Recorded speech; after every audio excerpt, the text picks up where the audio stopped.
This is my food for today, guys. This is the best. Lagyan ko siya ng lemon para medyo maasim.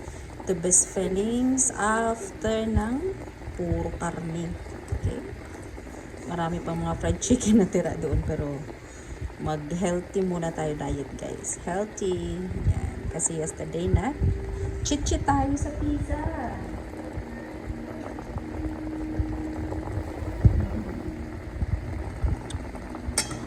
Today is mag-healthy tayo. Fish and veggie.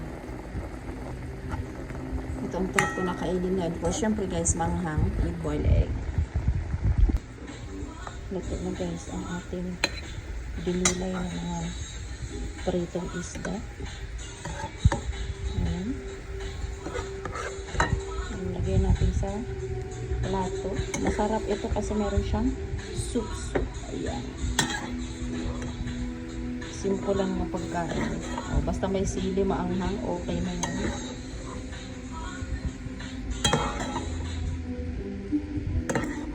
Kaya nyo rin bang kumain ng ganitong pagkain? Very simple lang siya, guys.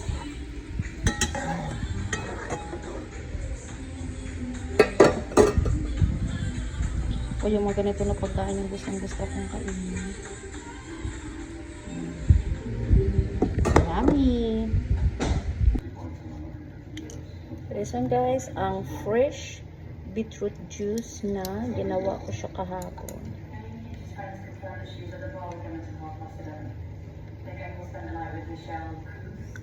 Yung fresh pala ng beetroot juice, tingnan nyo, ano siya, manamis-namis siya guys, na meron, parang meron na siyang asukal.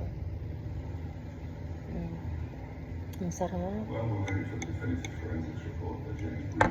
I want more ice. Masarap kapag sobrang lamig.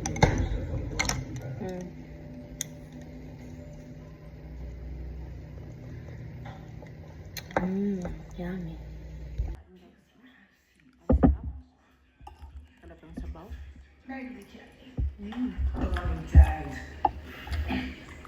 She's no better than her mother. The children were spoiled for full of privilege. Robbie deserved better than that. Excuse me, I need fresh air. Mabidyo sa kaisda guys. I want to bury you, Papadawin. but you'll Ang come. hang. Para kung isang itlog. He doesn't himself. What is there to examine about that? Perfect pagkaluto.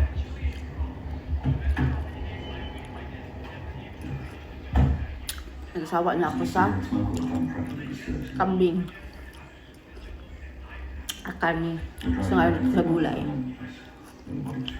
Kaisda. Diba? Nilagyan ko siya ng sesame seeds kasi meron kami sesame seeds. Yung sili di ko ang kainin yung ganyan. O yung sabaw, meron siyang sili. Manghang na.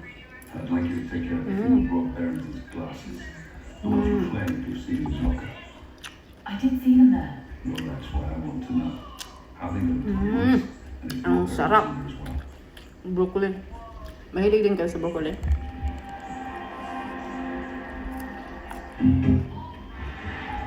Maganda itong broccoli guys. Tapos ito, cauliflower.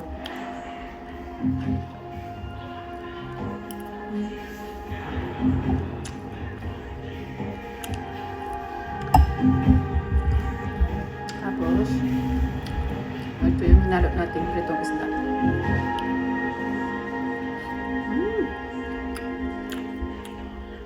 Balik low carb na tayo.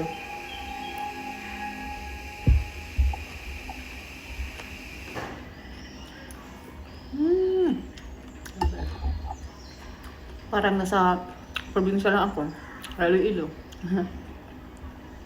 Sa Iloilo lang kakaon laswa.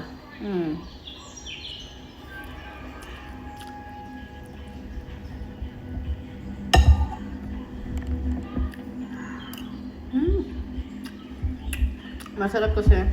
Maasim. Lagyan ko siya ng lemon.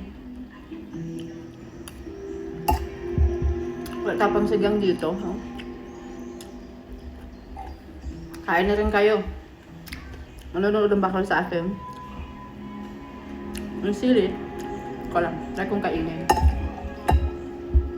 Mainit pa kasi kaya parang ayaw kong kainin yung sili. Pero try natin. Sili guys. Mhm. Broccoli. Di naman pala siya maanghang. Ano na siya, kaya medyo dry na siya. Mm. It was always really weird. Weird doesn't mean guilty. Ito yung tangkay ng broccoli. I won't give you any video footage. Masarap kumain kasi may init pa. By the way, we're not a police state. I saw the glasses in Mr. Bear's locker yesterday. Ayan. There are cameras. Kapong guys, Could have captured something. gumawa ako ng beetroot juice. Yung fresh, nakalimutan ko meron pala ako dito. So, yung iba, nilaga ko siya. Kinain ko. Tapos yung iba naman, Not as a student anymore, Mr. Irish. ginawa ko siyang Do beetroot you juice. even have a warrant?